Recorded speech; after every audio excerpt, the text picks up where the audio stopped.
you're in a good place now. You are listening to Perspectives with Ashley Burgess. Welcome back live to Live Your True Life Perspectives, and I'm your host, Ashley Burgess. I think many of us have heard the terminology work wife or work husband, and it seems almost like that's become the new norm. It seems that a lot of our friends or coworkers have one of those. Maybe even some of us have a work wife or work husband. You know, we hear the terminology emotional affair a lot, where somebody's confiding in someone outside of their marriage for emotional support. We also hear probably some of your friends and coworkers and even maybe yourself where you feel like you're going out with your friends a lot or your spouse is going out with their friends all the time and it doesn't seem like they're making time for the family dynamic. And it's interesting because many of you might actually be feeling alone and you've been married for 15 years. And it's interesting, all of these things are symptoms of what I like to call the roommate situation. And there's many people right now all around the world, all around this planet, who are dealing with that exact situation. It doesn't matter where you live or your background or what language you speak. The concept of the roommate situation is very real. Many people fall into this trap in their marriage after several years of marriage where all of a sudden it feels like the fun is gone. There is no more fun. There is no more excitement. There's no more connection. And it seems almost like it's two ships passing in the night. You know, your spouse gets home or you get home and maybe you eat dinner watching TV and you go to bed and you call it a night and you do it the next day. You get up, you go to work, you leave, you do that, you go to work, you come home, you do the same thing over and over and over again. Maybe your spouse goes out with their friends and you go out with your friends and that's become the new norm. And, going out with friends is not a bad thing. Having people that you confide in is not a bad thing. Having somebody that you can talk to about your emotions is not a bad thing. But it's just like, when did the marriage take a turn to where that person has not been somebody that you can confide in, or there's not that same connection there anymore? And I know that many people are suffering from the roommate situation now, and it can seem very overwhelming. And it's not just about, some people think it's about the sex. Well, we haven't had sex, or we don't have intimacy. That's not the only thing that makes a roommate situation at all. That's definitely a piece of it. But it's not the only thing. And I think some people are, wondering what's going on. There was a time when we could really talk to each other. There was a time we had a lot of fun. There was a time when we'd sit up and talk all night, and then that has gone. That's gone by the wayside. And I know that age plays a part in it as far as not wanting to stay up all night and be up till 2 a.m. and all that good stuff. But, it's all relative, right? It's all relative. And I think it's something to explore on Live Your True Life Perspectives. There's many videos that I've actually done, and if you haven't got the chance yet, maybe make some time here now or in the near future to go on YouTube and, just go on and search up YouTube and put in my name, Ashley Burgess, Ashley Berges, Ashley Burgess, or you can put Life Coach Ashley Burgess in the search on YouTube, and you'll find my channel. And on that channel, we put up new content at least 5 times a week. Short videos, long videos, but I have a lot of videos on the roommate situation, marriage. What's a marriage supposed to be? How our parents' marriage impacted us. What is, the roommate situation? How to understand the roommate situation? How to change the roommate situation? And all of these things take time, but yet it's really good to have that information and to be able to see that information and watch that information. And you can watch it multiple times to really, understand that and take that fully in. And so definitely something that many people are dealing with, something that many people are going through in their day-to-day life, and solutions that haven't been found. And I think one of the biggest things about marriage that's so hard is that you've been with somebody for so long, and it's been such a long time commitment, that it's hard to, and that's what actually keeps marriages together, I think, more often than not, is that time commitment. It's hard to leave behind the time commitment. It's like anything in life. It's like, being, 2 classes away from graduating. It's like you got to get it done. It's like you feel like I put in all this work and effort and I got to do it. However, it's like, at what point in time do we begin to make changes? At what point in time do we do what we need to do? Because it might not, in that situation, might not be the right degree for you. You might need to take a change, augment your direction. And I'm not saying that every marriage will be solved, through working through this, but I think that given a chance, you can learn more about your marriage, learn more about what's happening, but better yet, be able to have more of that conversation of what's really happening and be able to express yourself in a way where you can talk about different key points, or at least, get your spouse to agree to come to somebody like me, like a coach or a therapist, to be able to get some help and having that conversation and opening the line of communication so both of you can freely talk without the other person shutting the other person down or, interrupting or leaving. And so sometimes that's necessary to have that medium in the room to basically be there to help you and guide you into some of these thoughts and allow everybody to have a safe place to speak. But it's interesting when we look at the roommate situation for what it is and we begin to understand it, like when I was talking about the concept of the work wife, work husband, that's something that you find a lot nowadays is that people, because there's an emotional distance to some degree, and that emotional distance is very real.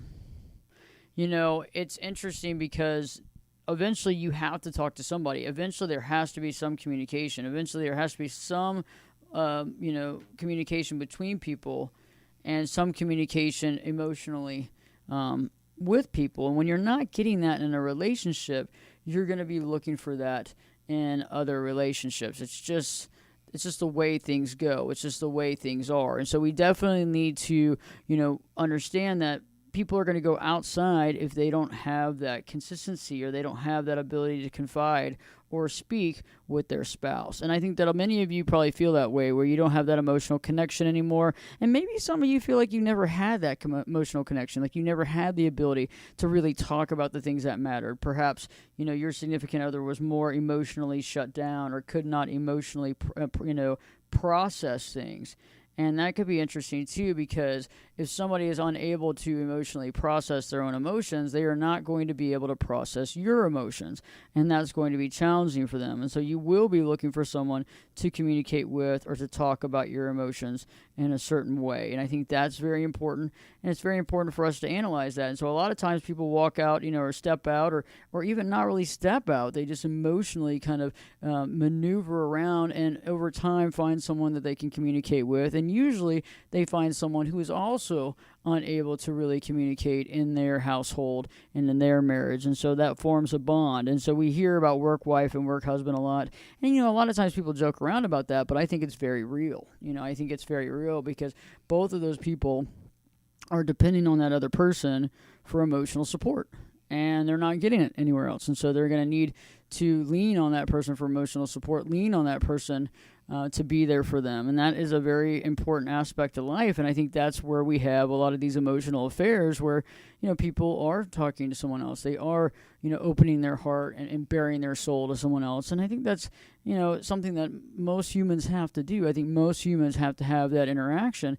And if they're not getting that, they're going to seek that somewhere else. Just like if they were very spiritual beings and they weren't able to speak about spirituality in their marriage, they're going to need to find some ability to communicate that to someone else. And that's very important to understand.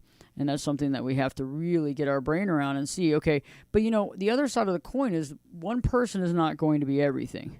One person is not going to be everything to you. So that is something that we really need to know. And also one person, or any person for that matter, is not there to make you happy. We have to make ourselves happy. We have to also be there for ourselves in various different ways. And also sometimes one person is not going to be able to be there for us in all different ways. And so I really want to make sure that we're looking at things honestly. I want to really make sure that we're also, seeing the value of what we have and being able to see what's missing honestly in the marriage. Because until we really know what's missing, we really can't fix it. And until we acknowledge those missing pieces, we really can't do anything about it. So it's up to us to really analyze the situation, to see it for what it is, and to begin to proactively move forward with some sort of solution-based situation. So we got to have some sort of solution at some point, okay? And so I know that many of you are looking for a solution, but before we get into that, let's talk about the problem. Because the problem or the issue or the situation, let's just call it a situation, needs to be looked at and understood prior. So when we look at a marriage that's become more like the roommate situation. We have to understand that that's, it's kind of a mindset change. And we have to understand that there's many things that go along hand in hand when that happens. And one of the things that I find in a roommate situation is that the conversations become pretty boring and they become pretty dull. Okay, so the conversations are no longer very interesting or thought-provoking. Instead, they're quite the opposite. And they can be very dull, very boring, and very different from maybe what your conversations used to be in the beginning of the relationship. And some of you may say, hey, you know what? I look back and honestly, we really never had deep conversations. And if that's the case, that's the case. And sometimes that's true for people. It's like, maybe you got married. There was the moment in your life where you got married and this person and you all happened to be in the same place at the same time and it worked out. And maybe there were some things missing then.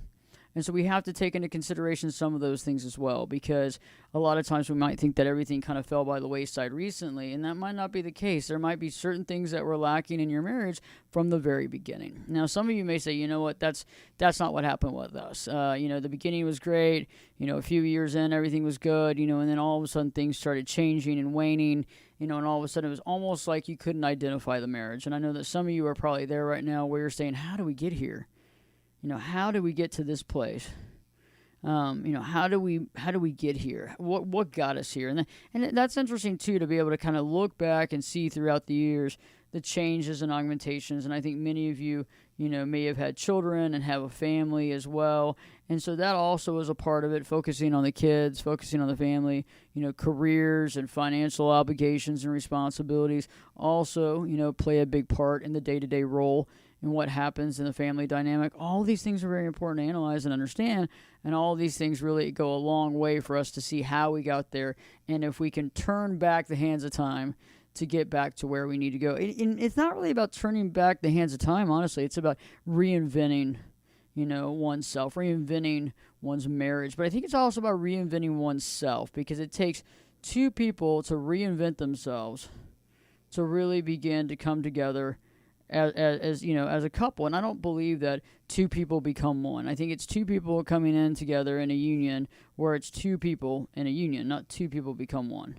Because I think if we're becoming one, we're losing our identity. We don't have our individuality. There's a lot of codependent components there that I don't find very healthy in any relationship. And that's also another thing that could happen in a marriage, is that if you're losing your identity, you may be, you may be questioning the marriage because you're questioning who you become, because you're no longer who you were. You're no longer, the individual that you felt like you were. And so you feel like you're losing your edge, or you feel like you're out of control, or you're confused as to where your life is heading. And that's some important information to take in, because if you feel like you've lost your identity, in this marriage, we're going to have to be able to find that, get that back, or develop it really solidly at this point in your life right now. In the meantime, don't change the channel. I got more to talk about when it comes to the roommate situation, really identifying this, and then offering some solutions as well, because solutions are very important. But we want to pinpoint the situation or the problem, and really understand what needs to be rectified, or at least what needs to be brought up and talked about in a conversation to begin the conversation about this situation. Stay tuned. Live your true life perspectives with me, your host, Ashley Burgess, will be back in. I'll be back this time in 2 shakes.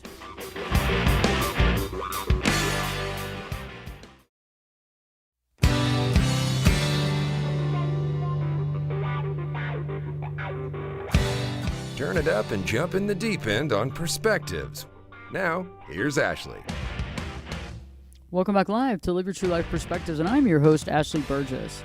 On today's show, I'm identifying the roommate situation in a marriage, when a marriage has become the roommate situation, and understanding a lot of the symptoms and signs. And, we talk about work wife and work husband, and a lot of us do that in a humorous way, but yet that is one of the symptoms of being in a roommate situation, where you're confiding in somebody else, your feelings and emotions, and they are doing the same. And that can be very commonplace nowadays, because people feel like as if they can't communicate in their marriage, or maybe they felt like they never could communicate in their marriage. And again, I do stress the fact that one person cannot be your everything, and you should never think that that's the case. And we actually have to make ourselves happy. It's not about that other person, but at the same time, there are some symptoms and signs. And before the break, I was talking about how, how, conversations have become pretty dull and boring. The fun seems to be sucked out of the room. It's not fun like it used to be. And you find some emotional distance between you and your spouse. And I think many of you, too, have been married for so long, there's a fear of sharing your thoughts. There's a fear of sharing what you're going through. There's a fear of sharing and how that person's going to react. And that is a big fear, how somebody's going to react to some of your feelings, your thoughts. And maybe you've been holding these theories and thoughts and feelings in for very long, and you just don't even know what to do at this point. And that can feel very overwhelming, too. And I know that, going to a coach or a therapist can be very helpful. I work with clients often on this situation alone, just being able to talk and prepare and open up and prepare to have those conversations. The longer we stay in our head with stuff, the longer, it becomes a problem. The bigger the problem, the bigger the issue, and that can really, blow up. It can really blow up. And so I think that emotional distance over time is really created because of that avoidance of conflict. And that avoidance of conflict is big. Avoiding conflict in the marriage, not wanting to have conflict, not wanting to deal with conflict. Because most people don't like conflict. And I think when people do like conflict, that's kind of a problem in and of itself. But most people avoid conflict. They don't want to have conflict.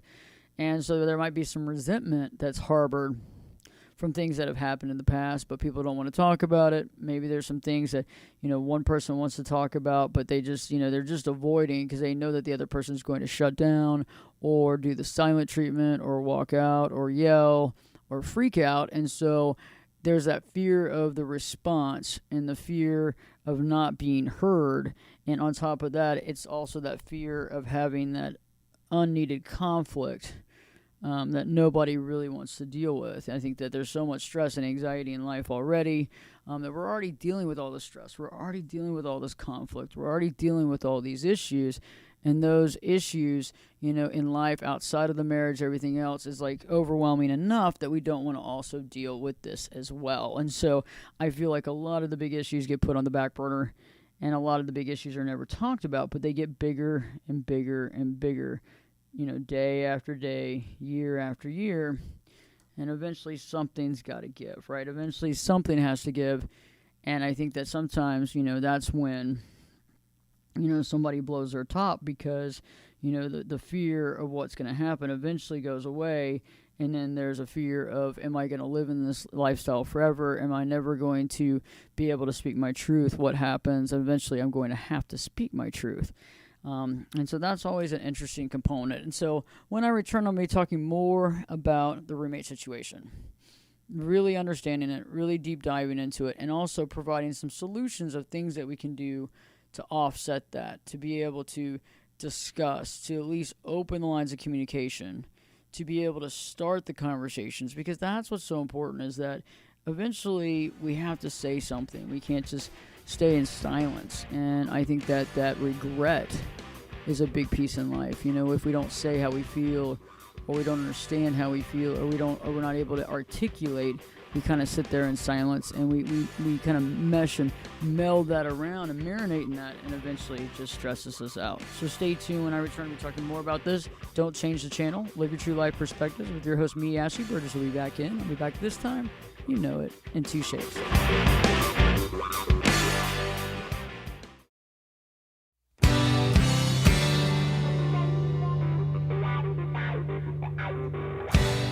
This is Jake Busey, and you're listening to Perspectives with Ashley Burgess.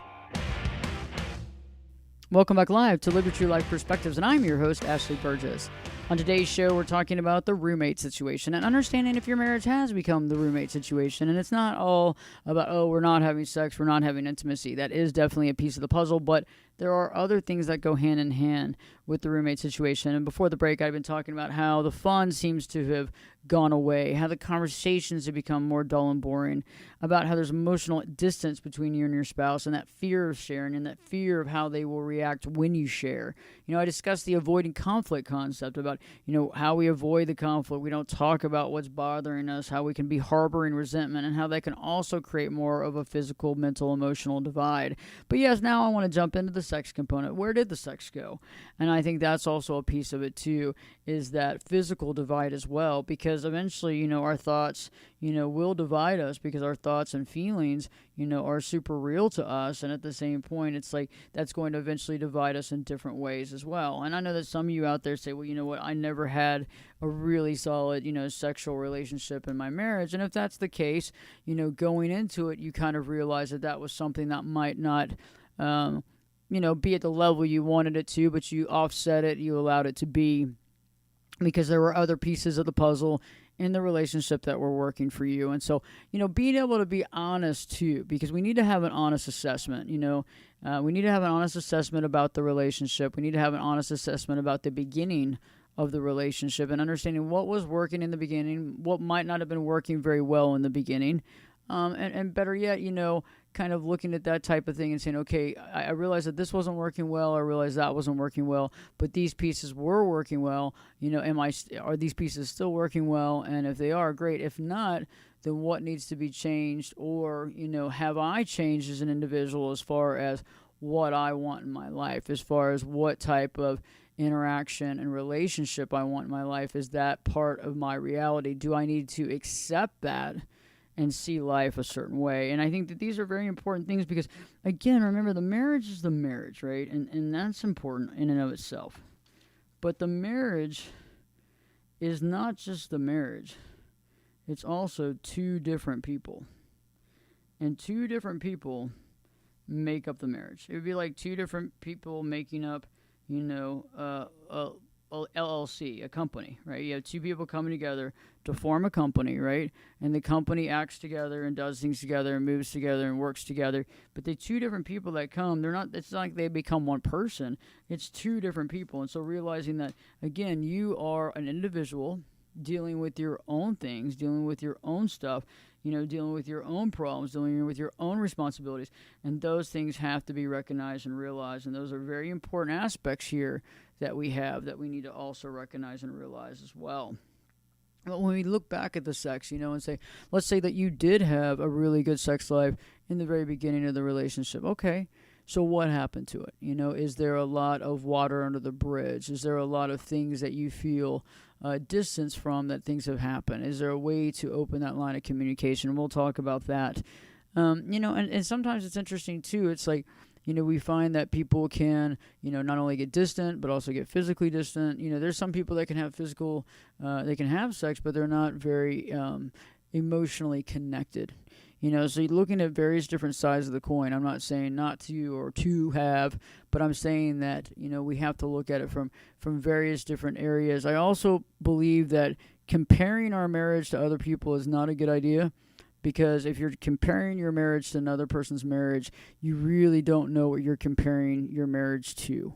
And I really want to stress that, because I think that a lot of people do that, and they don't really know at all what the other person's dealing with. They're only seeing what they see, what they want to see, the version they see, the version they feel that they see. They're coloring it in a certain way, either based on their feeling of lack.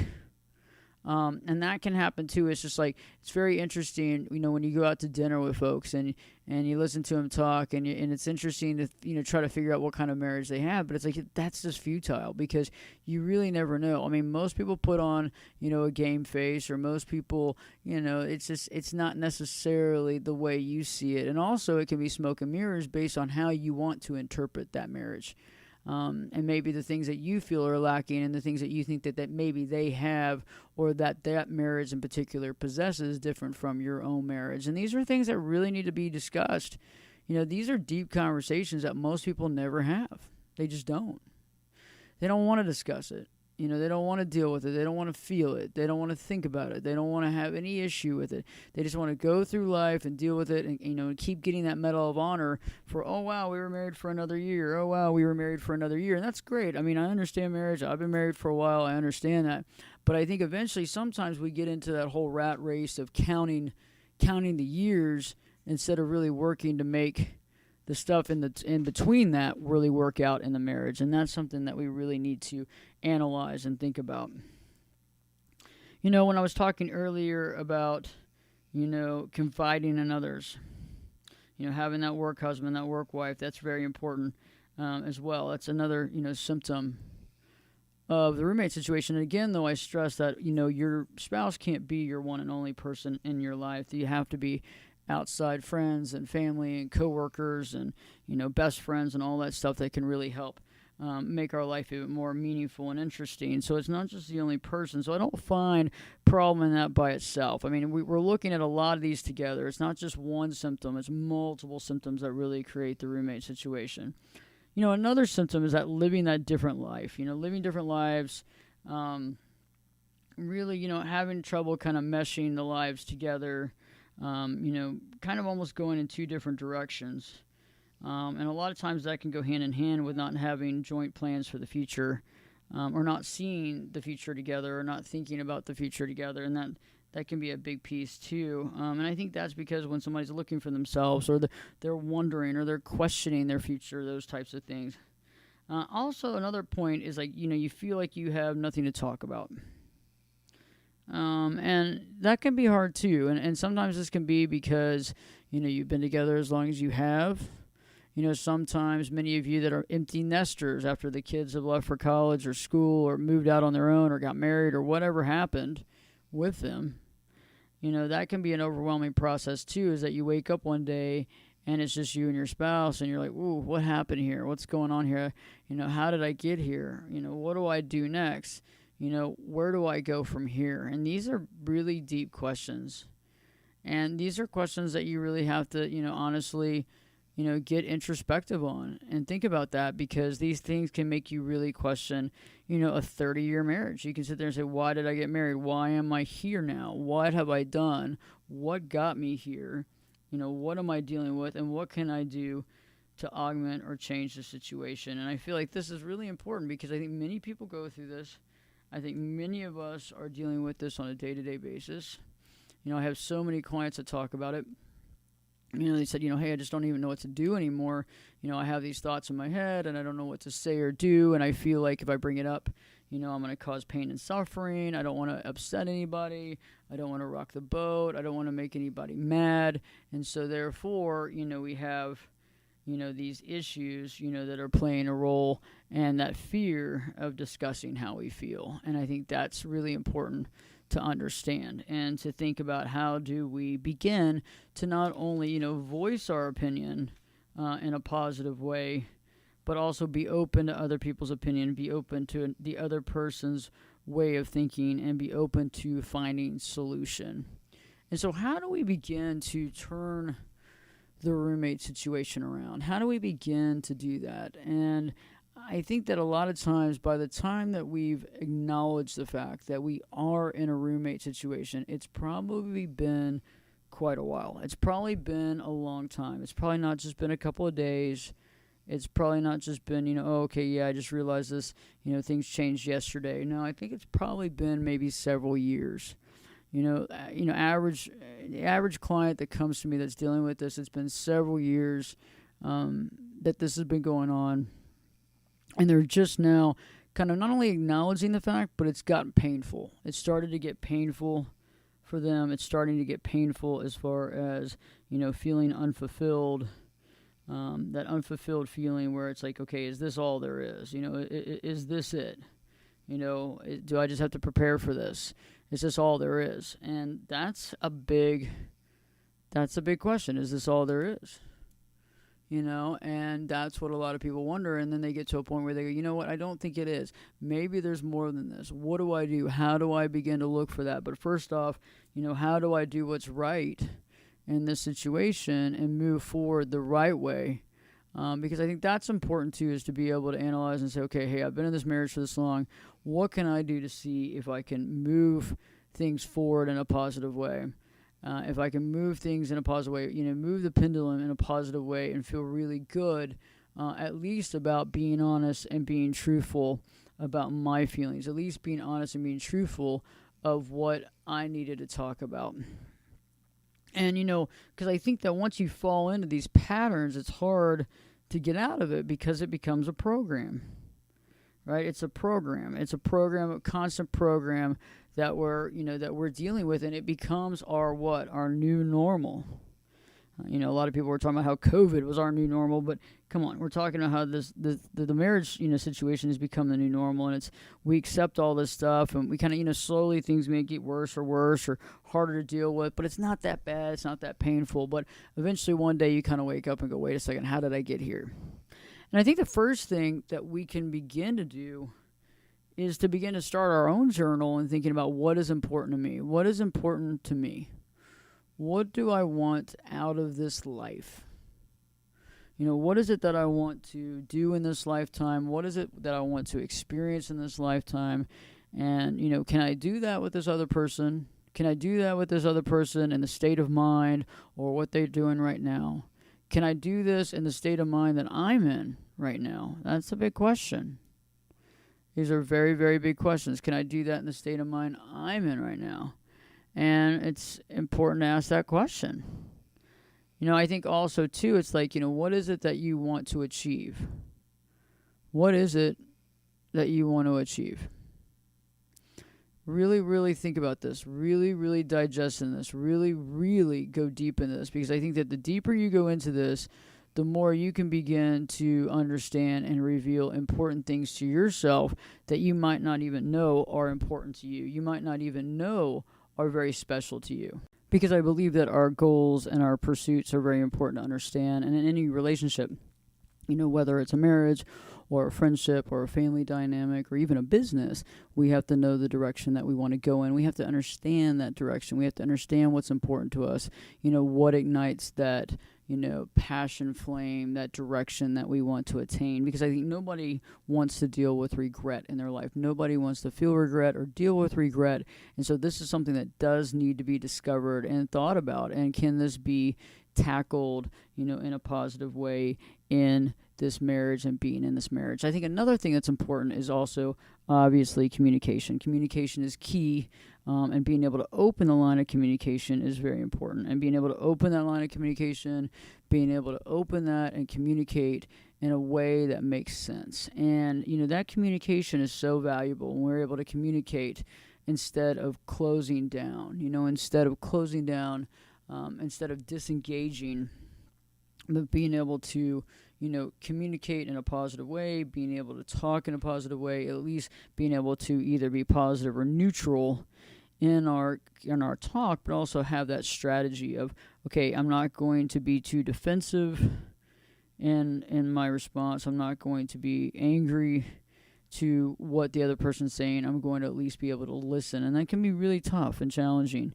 And it can be hard for us to also articulate how we're feeling in a situation as well, in fear that other person, in fear that other person is going to make judgment, or in fear that other person is going to be upset, or angry, or dismissive, or avoidant.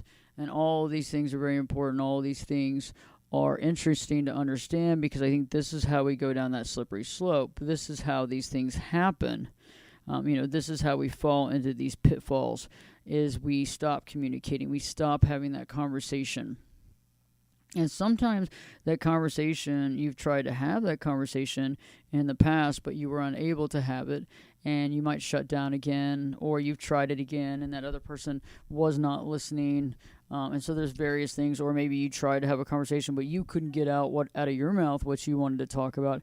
And so again, these are things that we need to think about. And I think sometimes it's best, if we feel that way or we're having trouble, being able to have maybe a third party that can help to facilitate an environment where everybody's heard, to facilitate an environment where everybody feels heard, where everybody can communicate their truth in a way that makes sense, but in a safe way, but also in a way where everybody can hear one another.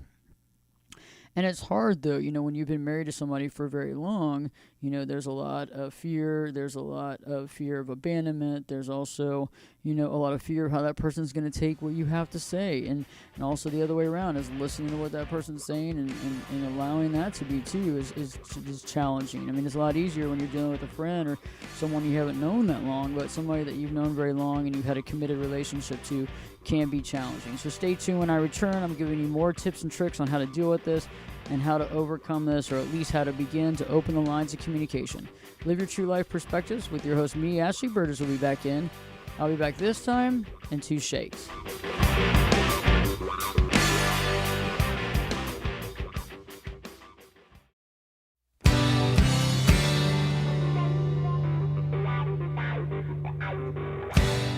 Get in here.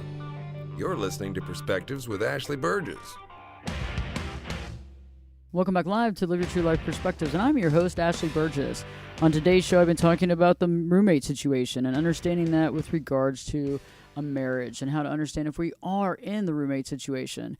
And, in the last segment, we've been talking about solutions, ways of overcoming this, ways of moving forward, things to be able to open our minds to. And I think one of the biggest things is understanding what's important to you. Like, what is it that you want to achieve in your life? What do you want to do? What are the main important pieces that you want to do in your life? And that is so valuable to me to understand, because then you have to look around and say, is this helpful to what I want to do?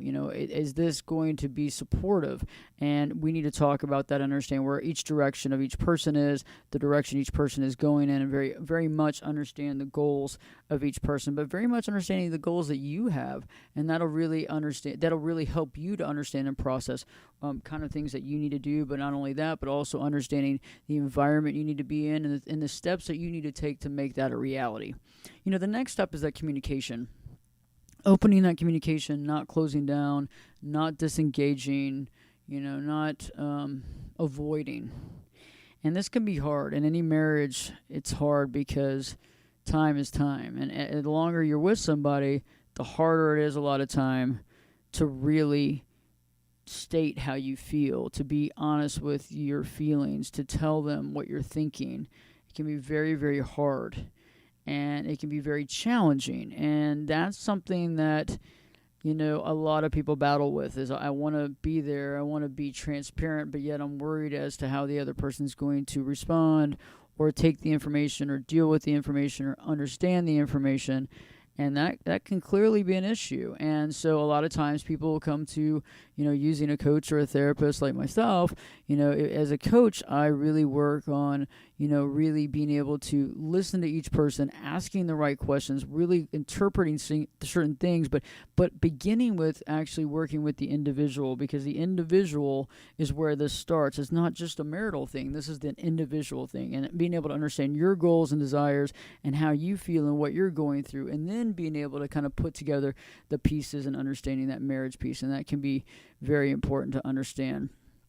I also feel too that the unsaid things are the worst things in a marriage. Is that there's a lot of people that leave, they stack things, and they don't talk about it. They don't discuss some of the things. And I think things that are left unsaid can bring a lot of pain and suffering, because it's like you wish that you would have said it. You wish you would have discussed it. You wish you would have had that discussion. You wish you would have been able to communicate that. And I think now more than ever, we don't want to have much regret in our life. Instead, we want to have quite the opposite. And so I feel that if there's something that's being left unsaid and something that you need to vocalize, it's probably the time to vocalize it. It's probably the time to have that conversation. It's probably the time to at least begin to open up the lines of communication. The last couple of things that I want to talk about is that, we want to achieve our goals in our own personal life, and we want to achieve our goals in our marriage goals. We want to achieve our life goals, and these are important. Really think about what those goals are. Also think about, are there goals that you two can have in common as well? Are there things that you two can do together, things that you can do together as common goals? And then last but not least, remembering that other person cannot make you happy. They can bring joy to your life. They can bring a smile to your face. But it's not about them making you happy. It's about you making you happy. And what is it that you need to do to make yourself happy? And that's very important.